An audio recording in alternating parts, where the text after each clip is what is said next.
Muito bom dia. Estamos iniciando mais essa doutrinária online aqui no Centro Espírita Nosso Lar. Fui fixando aqui o tema da nossa palestra de hoje. Muito bom dia.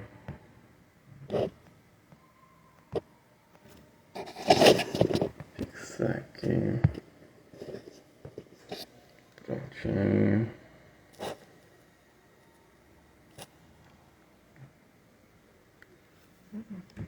Vamos aguardar mais alguns instantes, né, para enquanto o pessoal. Bom dia, Sueli. Bom dia a todos.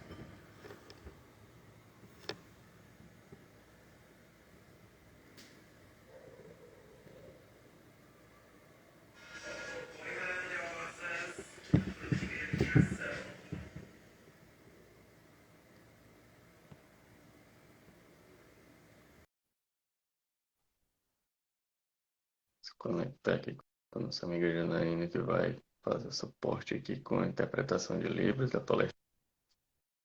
Bom dia. Bom dia. Dar início à nossa tarefa. Então, para iniciarmos, eu vou fazer uma pequena leitura de uma mensagem do livro Vinde Luz, mensagem cujo título é Oração e Renovação. Ela traz um pequeno trecho da carta de Paulo aos Hebreus que diz: Holocaustos e oblações pelo pecado não te agradam. E Emmanuel comenta: é certo que todo trabalho sincero de adoração espiritual nos levanta a alma, elevando-nos os sentimentos. A súplica, no remorso, traz-nos a bênção das lágrimas consoladoras. A rogativa, na aflição, dá-nos a conhecer a deficiência própria, ajudando-nos a descobrir o valor da humildade. A solicitação na dor revela-nos a fonte sagrada da inesgotável misericórdia. A oração refrigera, alivia, exalta, esclarece, eleva, mas, sobretudo, afeiçoa o coração ao serviço divino. Não esqueçamos, porém, de que os atos íntimos e profundos da fé são necessários e úteis a nós próprios. Na essência, não é o Senhor que necessita de nossas manifestações, mas somos nós mesmos que devemos aproveitar a possibilidade da repetição, aprendendo com a sabedoria da vida. Jesus espera por nossa renovação espiritual. Acima de tudo, se erraste, é preciso procurar a porta da retificação. Se ofendeste alguém, corrige na devida reconciliação.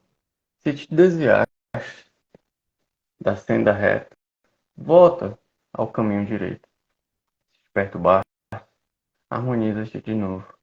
Se abrigastes a revolta, recupera a disciplina de ti mesmo. Em qualquer posição de reequilíbrio, de desequilíbrio, melhor dizendo, lembra-te de que a prece pode trazer-te sugestões divinas, amplie-te a visão espiritual e proporcionar-te consolações abundantes. Todavia, para o Senhor não bastam as posições convencionais ou verbalistas. O Mestre confere-nos a dádiva e pede-nos a iniciativa. Nos teus dias de luta, portanto, faz os votos e promessas que forem do teu agrado e proveito, mas não te esqueças da ação e da renovação, aproveitáveis na obra divina do mundo e sumamente agradáveis aos olhos do Senhor. Após essa breve mensagem, né, que está diretamente relacionada a esse tema de hoje, a gente vai fazer uma pequena prece inicial, dando seguimento aqui à nossa palestra de hoje. Divino Mestre Jesus, agradecemos a oportunidade de estarmos aqui hoje, nessa manhã de domingo, e te pedimos o auxílio das tuas equipes espirituais, da tua equipe celestial, para nos conduzir nessa tarefa, que possam vir as tuas lições, os teus ensinamentos, que as tuas luzes sejam derramadas sobre todos nós e sobre os nossos lares. Que assim seja, graças a Deus. Hoje a gente vai tratar do tema as preces pagas, né? E esse tema ele vai fazer referência a alguns trechos do Evangelho em que Jesus, né, menciona que todo o povo estava o ouvindo e o Cristo vai dizer aos seus discípulos: guardai-vos dos escribas, dos doutores da lei do Templo de Jerusalém, que querem andar com roupas muito suntuosas e gostam de ser saudados nas praças, gostam de sentar nas primeiras cadeiras nos templos religiosos e é que acabam devorando os recursos das viúvas, fingindo largas orações, ou seja, grandes orações. Estes, de Jesus, receberão uma maior condenação. E no outro trecho também do Evangelho, ele vai dizer o seguinte: não não façam que as vossas preces sejam pagas. Não façam como os escribas, os doutores da lei, que a pretextos de longas preces devoram as casas da viúva. Então, o primeiro ponto, né, para a gente tratar o que é a prece no ponto de vista da doutrina espírita. Então, a prece, a oração para nós, ela é um ato de adoração a Deus. Orar a Deus, diz a questão 695 do Livro dos Espíritos, é pensar nele, pensar em Deus. É aproximar-se dele, de Deus. É se comunicar com Deus. Por meio dela, nós temos três caminhos de comunicação dentro desse relacionamento com Deus. Então, que é louvar a Deus, reverenciar Ele, pedir, fazer os nossos pedidos e agradecer pelas graças que nós já recebemos, né? Pelas conquistas que já alcançamos, ou pelas lições que nós enfrentamos no nosso dia a dia. Então a gente pode dizer também, né, que a prece ela é uma invocação por meio da qual a gente entra em comunicação com aquele ser, né? Então é interessante isso porque muitas vezes a gente está pensando em alguém e essa pessoa nos liga, nos manda mensagem e aí a gente diz assim, poxa, eu estava pensando em ti. Ou o contrário, né? A gente manda uma mensagem, liga para alguém e a pessoa diz, eu estava pensando em ti.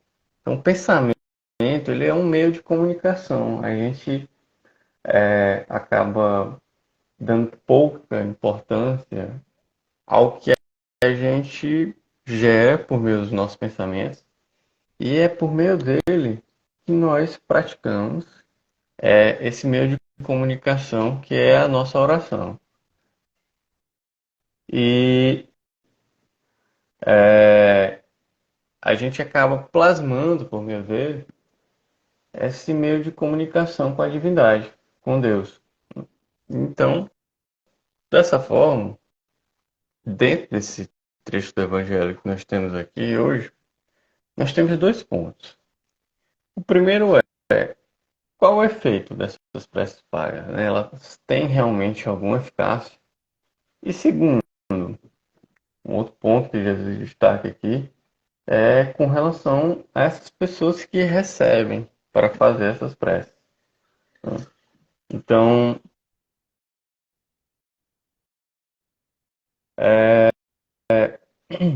com relação a esse primeiro ponto específico, quanto aos efeitos das preces pagas, né?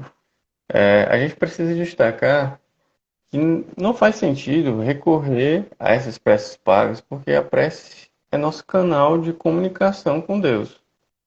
Nós não precisamos de, uma, de um canal de comunicação, de um intermediário que nos coloque, né, diretamente, que se sirva, que se coloque como intermediário entre a gente e Deus. Aí alguém pode dizer, mas Carlos, a gente não pode pedir para outra pessoa orar por mim, né? Ou eu não posso orar para outra pessoa. Deve, né? Devemos. Mas não mediante pagamento. Ninguém deve tornar a profissão um ato de caridade, um ato de amor. A prece é um ato de caridade, né? Como é colocado pelo Evangelho segundo o Espiritismo, a prece, ela se coloca como um impulso do coração para fazer pagar,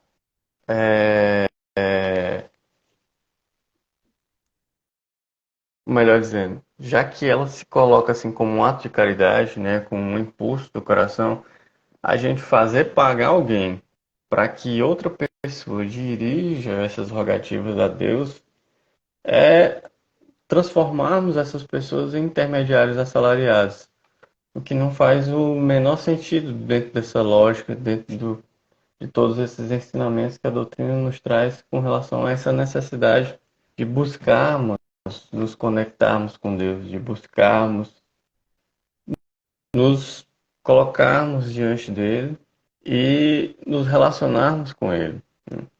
Então, isso não faz sentido, não é racional buscarmos esse caminho, porque Deus não irá fazer depender um ato de clemência, um ato de bondade, um ato de justiça das pessoas que solicitam isso a Ele, de uma quantia em dinheiro, né? Isso é totalmente lógico porque se nós pararmos para pensar, tudo pertence a Ele, tudo é dele. Então, em que agradaria a Deus, né, uma determinada quantia daquilo que Ele já possui? Tudo no universo é dele. Não é racional. Então, dentro do trecho, o que Jesus diz: guardai-vos dos escribas, né, que querem andar com roupas suntuosas, com roupas de luxo, e gostam de ser saudados nas praças e de sentar nas primeiras cadeiras nos templos. Quando Jesus diz isso, a gente deve tentar compreender o que ele estava querendo dizer aqui, né? Ele está chamando a atenção aqui para aquele segundo ponto, para essas pessoas que se fazem pagar por isso, né? Então, como nós devemos orar? Além da necessidade de orar, de tentar buscar esse relacionamento com Deus, a gente precisa compreender como fazer isso.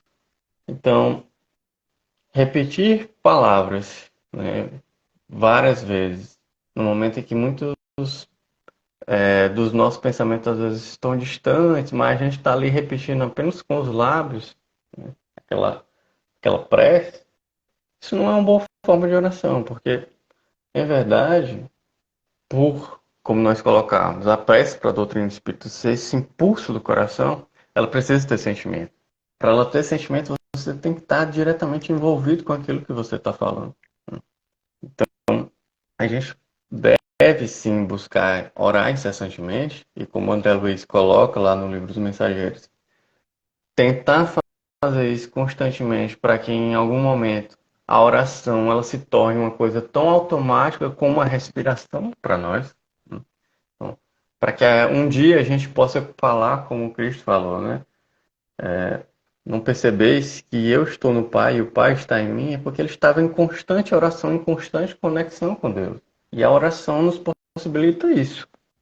Estabelecer essa conexão com a divindade para clarear os nossos pensamentos, para que a gente serene a nossa mente, que a gente se acalme diante dos problemas, para que a gente consiga perceber soluções possíveis, né, possíveis saídas diante dessas dificuldades, para que a gente busque esse fortalecimento espiritual de que necessitamos.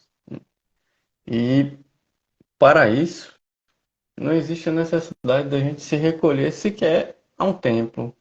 A gente não precisa sequer ter um altar em casa, um oratório. Não existe essa necessidade. Nem que a gente se coloque de joelhos em locais públicos, né? Quando o Cristo fala, menciona que os escribas, nessa situação de se colocar nas primeiras cadeiras dos templos, ele está se referindo a essa necessidade muitas vezes que nós possuímos de mostrar que a gente está orando, de mostrar que a gente é religioso. Então, essa necessidade de publicizar essa nossa fé para essa conexão com Deus, ela é dispensável. A gente pode estar sozinho no nosso quarto, no canto da nossa casa, como eu costumo falar para quem eu faço muitas vezes o atendimento fraterno na Federação Espírita, que a gente, quando a gente indica, né, realizar o Evangelho no lar, fazer essas orações, quando a pessoa muitas vezes tem uma família que não é espírita e pode se incomodar com aquilo, eu digo, olha, você pode fazer essa prece até no banheiro, em qualquer canto, antes de dormir. Então, não existe essa necessidade de fazer orações, de fazer preces em um local específico. Em qualquer lugar nós podemos fazer, né? E muitas vezes eu não preciso nem externar isso com palavras, eu vou com o meu pensamento. A comunicação com Deus se dá pelo pensamento. Então, um outro trecho do Evangelho segundo o Espiritismo, né, que é o advento do Espírito da Verdade, que o Espírito da Verdade vai justamente mencionar isso, né? Ele vai dizer o seguinte: trabalho trabalho das vossas mãos, dá o pão material de que o vosso corpo necessita. Mas as suas almas não estão esquecidas. Eu, o divino jardineiro, quem? Jesus. Eu, o divino jardineiro, as cultivo no silêncio dos vossos pensamentos. E quando ele faz isso, ele traz aqui um outro elemento bem interessante com relação a essa questão da prece, que é o quê? Ao longo do nosso dia, nós temos diversas situações, nós enfrentamos diversos momentos, e a nossa cabeça, nessa correria desse cotidiano que nós vivenciamos, muitas vezes ela trabalha no 220. Um pouco da razão, né, de insônia de muitas pessoas é justamente isso, a cabeça não para, os pensamentos não param. Então você está ali tentando deitar, coloca a cabeça no travesseiro e sua cabeça está se movimentando, você está pensando em mil coisas, em mil problemas que você tem que resolver no dia seguinte e não consegue se acalmar, não consegue ficar sereno. E é interessante quando é trazido aqui, né? Mas as suas almas não estão esquecidas. Eu, o divino jardineiro, as cultivo, o silêncio dos vossos pensamentos. Então a gente precisa entrar nesse estado meditativo, né, para que nós possamos, dessa forma, nos conectarmos, estabelecermos essa conexão com a divindade, para que possamos dar, buscar esse melhor resultado com essa nossa oração. Então, alguém pode questionar então, Carlos Alberto, então, mas eu posso fazer um Pai Nosso? Eu posso fazer uma Ave Maria? Eu posso fazer uma prece de Cáritas? Porque, né, muitas vezes a gente diz assim, não, olha, o que é fazer prece? Fazer prece é você se colocar diante de Deus e conversar com Ele e buscar esse relacionamento, de abrir o teu coração para Ele, de conversar realmente uma conversa de filho diante do Pai. Você se abrir, de você buscar essa intimidade, de você desabafar, né? E a prece, a oração é isso, é aquele momento de comunhão com Deus, de você estar ali com o coração aberto para expor os seus desejos, as suas angústias, os seus medos, como se fosse realmente e é uma conversa com o seu pai. Então, podemos recorrer. com relação a esse questionamento que eu trouxe, né, a gente pode fazer um Pai Nosso, uma Ave Maria, uma prece de Cáritas? Deve. Mas aí vem aquela questão que foi trazida aqui inicialmente, né? Mas, ao fazermos essas orações, a gente não deveria fazer apenas com os lábios. Porque muitas vezes eu estou aqui fazendo um Pai Nosso, eu estou pensando naquele boleto que eu tenho que pagar no outro dia, né? Então, a minha mente está em outro lugar. E se a doutrina traz que é justamente o pensamento o meio de comunicação entre nós e Deus, se eu estou aqui recitando, né, uma prece decorada e meu pensamento está em outro lugar, que efeito eu posso esperar de uma oração dessa? Né? Então, eu não estou em comunhão com Deus, eu não estou em sintonia com Ele. É isso que nós devemos buscar ter em mente nesse tipo de situação. Né? Tem uma situação bem interessante da Madre Teresa, né? É, e ela dizia assim, não, é porque eu converso muito com Deus. E aí questionava para ela, tá, mas o que é que você fala para ele? E ela dizia assim, não falo nada, eu só escuto. E aí perguntaram, tá, mas e o que que Deus te diz? E ela disse assim, nada, ele só escuta. É interessante isso porque se a gente for parar para pensar, aquelas pessoas que a gente tem mais intimidade são justamente aquelas em que a gente pode ficar ali, um do lado do outro, na presença um do outro, em silêncio. E aquele silêncio não vai ser um silêncio constrangedor, porque vocês têm uma conexão dentro dessa intimidade, dentro desse relacionamento, e basta a presença um do outro. Isso basta. Então, essa é uma das maiores provas de intimidade possível. E quando ela coloca isso, é justamente, né, a lição que a gente pode trazer é que nós também devemos buscar esse relacionamento, essa intimidade com Deus, para que a gente possa, né, dentro dessa conexão, estabelecer dentro dessas nossas preces com mais eficácia esse louvor, essa reverência a Deus, os nossos pedidos, né? Mas aí entra uma outra questão que a gente vai já ver, que é saber pedir. Não é só pedir, mas o que eu estou querendo? Será que o que eu estou querendo é o melhor para mim? Né? E também esses agradecimentos que nós devemos levar, né, diante de Deus.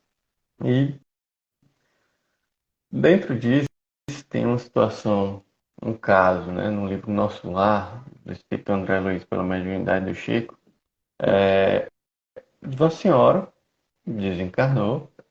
E aí no plano espiritual, quando ela é resgatada, né, que ela é levada para a colônia espiritual de Nosso Lar, ela chega lá imaginando que está chegando no paraíso. Porque ela, dentro dessa concepção de outras linhas cristãs, né, estava esperando por essa salvação que ela acreditava merecer.